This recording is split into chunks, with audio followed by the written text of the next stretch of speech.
Plan de lectura día 30, mes 11. Vemos en Daniel capítulo 7 la conocida visión de las bestias, en donde Daniel entonces ve 4 criaturas que salen del mar. Esta visión se produce aproximadamente 50 años después de aquella que fue entregada a Nabucodonosor en el capítulo 2, pero deben ser tomadas en conjunto para poder interpretar debidamente lo que el Señor quiere revelar. Y esta visión sería también después tomada en un sentido final en Apocalipsis, como vamos a ver. Ahora, estas 4 bestias, estas 4 criaturas, salen desde el mar, al igual que en Apocalipsis 13, y eso representa entonces las naciones del mundo que terminarían resultando, en 4 reinos. Y estos 4 reinos son Babilonia, Persia, Grecia y Roma. Babilonia es esta primera bestia del león con alas de águila. La segunda bestia, semejante a un oso, es Persia, y dice que está alzada de un costado más que del otro. Esto porque eran 2 reinos, Media y Persia, pero Persia era más significativa. Luego tenemos la tercera,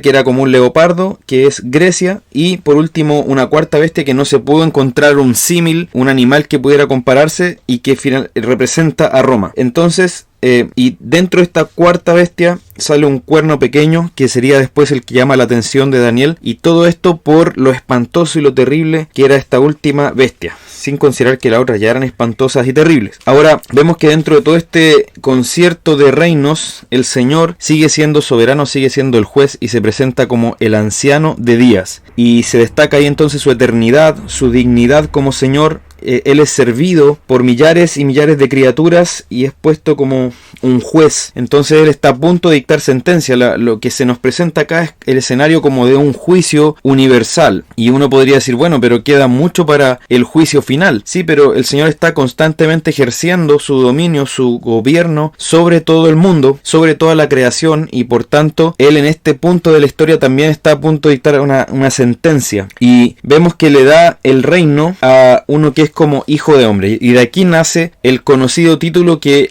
Jesús se atribuye a sí mismo en el Nuevo Testamento, y que es un título para el Mesías, el Hijo del Hombre. Y fijémonos que está usado solamente aquí en el Antiguo Testamento, pero da origen a este título mesiánico. Y nos está diciendo que cuando Jesús ocupa ese término Hijo del Hombre, se está atribuyendo el reino que va a recibir y que va a ser el reino que prevalezca sobre todos los otros reinos humanos. Y vemos que también eso es parte de la visión de Daniel capítulo 2, cuando esta piedra no cortada con mano, que es finalmente Jesucristo, termina entonces desbaratando todos los reinos de la tierra y prevaleciendo sobre ellos. Entonces vemos que el reino que se le da, dice, es dominio, gloria y reino para que todos los pueblos, naciones y lenguas le sirvieran. Su dominio es dominio eterno que nunca pasará, y su reino uno que no será destruido. Y esto es también consistente con lo que el Señor reveló a David en el pacto con David, donde le promete que un hijo suyo reinaría eternamente, recibiría un reino eterno. Entonces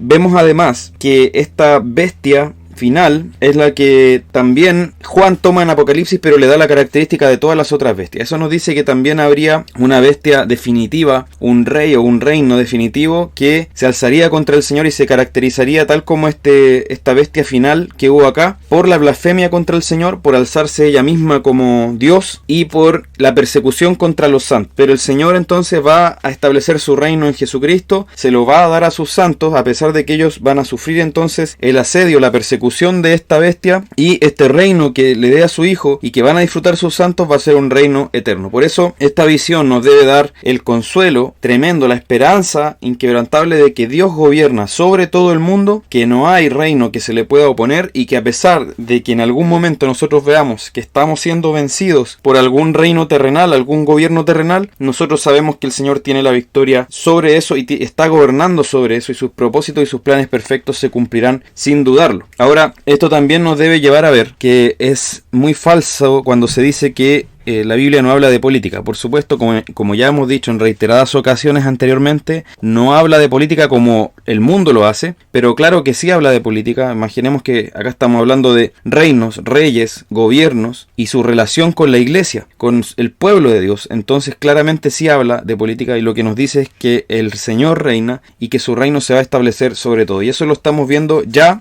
como nos dice Apocalipsis 20, como algo presente, donde Cristo está reinando con sus santos en el cielo, cielo, y ese reino tiene, por así decirlo, una embajada en la tierra, que es la iglesia, pero ese reino ya se va a hacer visible, se va a establecer de manera definitiva y ya sin oposición cuando Cristo venga por segunda vez. Por tanto, debemos esperar ese día con esperanza, sabiendo que nuestro Señor tiene el dominio sobre todas las cosas. El Salmo 119 ya fue comentado en la primera parte de este plan. En Proverbios 28, del 23 al 24, vemos primero que la reprensión sabia es de mucho mayor valor que los elogios, donde no deberían existir esos elogios, los elogios engañosos, lo que Proverbios llama las lisonjas. Entonces debemos preferir nosotros también recibir una reprensión hecha en amor y con sabiduría antes que elogios que nos puedan engañar. Y podemos ver también que aquel que roba a su padre y a su madre y encima de eso no reconoce que esto es una perversión tremenda, vemos que no hay otra forma de calificarlo que como un destructor en el peor grado de perversión que se pueda imaginar. Por último, hoy comenzamos Primera de Juan y vemos que esta carta desde muy temprano fue reconocida como escrita por el apóstol y fue citada de hecho por padres de la iglesia como Policarpo y Clemente de Roma. Por tanto, sabemos que fue escrita por el apóstol y fue reconocida unánimemente de esa forma, y su fecha probable es entre el año 85 y el 95 después de Cristo. Este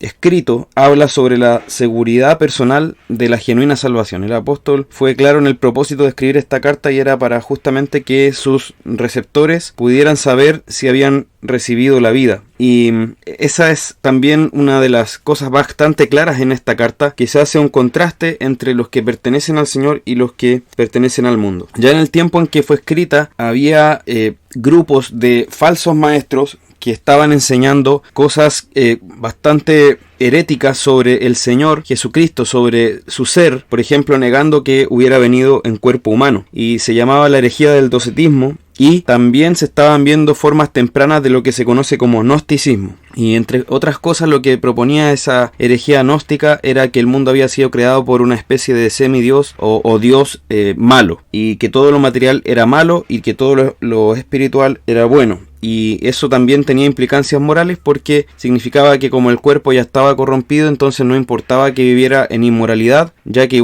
de igual forma el alma se mantenía pura. Entonces el apóstol confronta esto y llama a la iglesia también a separarse, a distinguir a estos falsos maestros. Y vemos que toda la carta está llena de los conceptos propios del apóstol Juan. Esto es como si fuera un concentrado de doctrina. Si el evangelio de Juan lo tomáramos y por así decirlo, le estrujáramos toda la doctrina y quedara solo doctrina, saldría la carta de Juan, esta primera carta de Juan, donde vemos los mismos contrastes que pudimos apreciar en el evangelio que él escribió. El contraste de la vida y la muerte, de la luz y las tinieblas, la verdad y la mentira, la justicia y el pecado, y también el amor versus el odio. Y también están estas expresiones típicas de Juan como el ser nacido de Dios, el pertenecer a Dios, el conocer a Dios. Por tanto, podemos ver que Juan presenta un retrato de lo que es el cristianismo auténtico, para que aquellos que dicen ser de Cristo puedan saber si realmente pertenecen a Él o no. Y vemos que inicia entonces la carta dando un énfasis muy fuerte en cuanto a su percepción sensorial de la manifestación de la vida en Cristo, porque justamente en su evangelio nos dejó claro Jesucristo que Él había seleccionado a los apóstoles para que fueran sus testigos autorizados ante el mundo, para que ellos dieran testimonio de todo lo que Él les había enseñado y todo lo que Él había hecho, de quién era Cristo finalmente. Entonces fijémonos todo el énfasis que hace en esa percepción sensorial que le permite ser un testigo y anunciar a Cristo.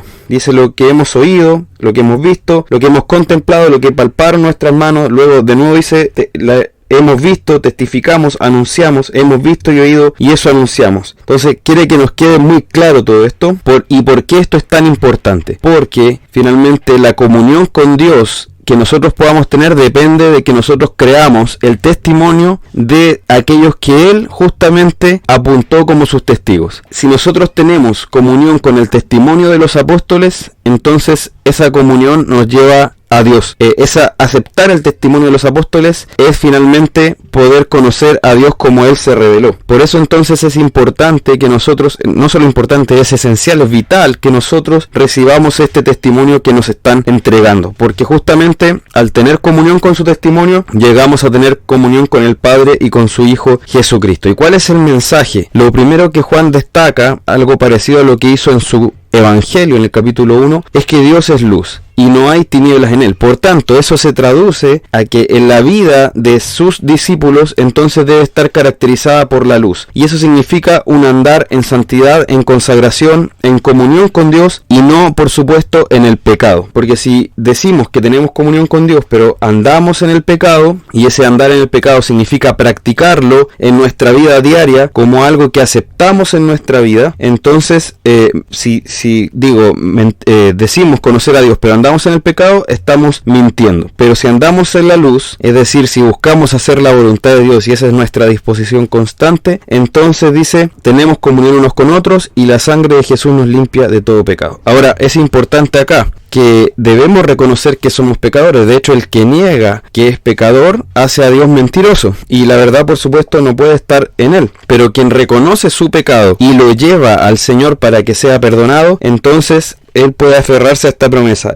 Dios es fiel y justo para perdonar nuestros pecados y limpiarnos de toda maldad. Eso en realidad nos debe dar una esperanza inquebrantable. Gracias al Señor porque es así, dado que cada día nosotros necesitamos que esto sea verdad. Cada día nosotros necesitamos presentar nuestros pecados a Dios en arrepentimiento y también necesitamos saber que Él es fiel y justo para perdonar nuestros pecados y limpiarnos de toda maldad. Gracias a Dios por su misericordia diaria, sabiendo que sus misericordias se renuevan cada mañana. El Señor sea con nosotros y nos ayude a recordar estas cosas.